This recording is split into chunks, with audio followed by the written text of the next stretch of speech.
let's do just a little bit of Kant. I really will try to keep it very brief. We are in the first section of the Grounding for the Metaphysics of Morals, Ellington translation.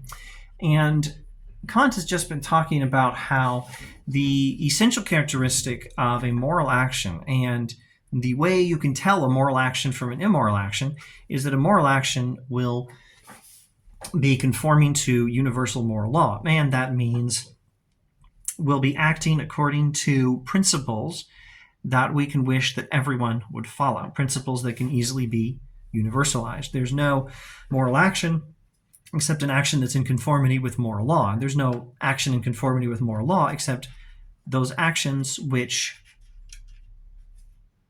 could be made into universal rules that everyone would have to follow. Or there's no actions that are in conformity with universal moral law except those that are enacting principles that could be universally applied and that we could want to be universally applied.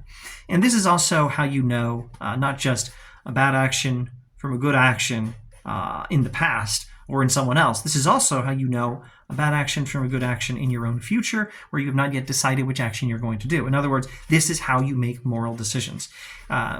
Moral decisions are the ones that are based on universal moral law. Moral decisions are the ones that you can wish that everyone else would follow.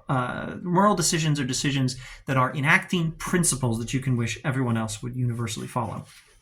In a little bit, Kant will take this and make it a formal rule for discerning right actions from wrong actions. He'll call it the categorical imperative.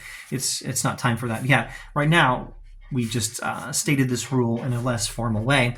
And now Kant says, therefore, I need no far-reaching acuteness to discern what I have to do in order that my will may be morally good. You don't have to be super clever to know the difference between a right action and a wrong action and choose the right. Inexperienced in the course of the world and incapable of being prepared for all its contingencies, I only ask myself whether I can also will that my maxim should become a universal law. You may know very little. You may be terribly ignorant and naive about how the world works. You may not know what are the likely results of your actions, but in order to be good, you need only do this one simple thing that anyone can do. A child can do this. You can will that your maxim should become a universal law. And since I've just said a child can do this, I'd better put this in terms a child can understand. Don't be a selfish jerk and act according to principles you can wish everyone would act on. Don't make an exception to the rules you want everyone else to follow. Don't carve out for yourself selfishly an exception to the rules you want everyone else to follow. I only ask myself whether I can also will that my maxim or the principle justifying my actions should become a universal law.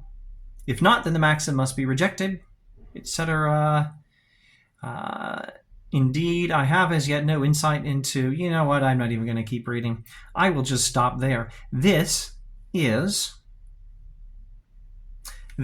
how you can know the difference between a wrong action. And even if you don't know the likely consequences of your actions, or if you are terribly ignorant, confused, inexperienced in the ways of the world, you can still always do what is right just by following this rule. Make sure everything you do is done in accordance with principles that you can wish everyone would follow.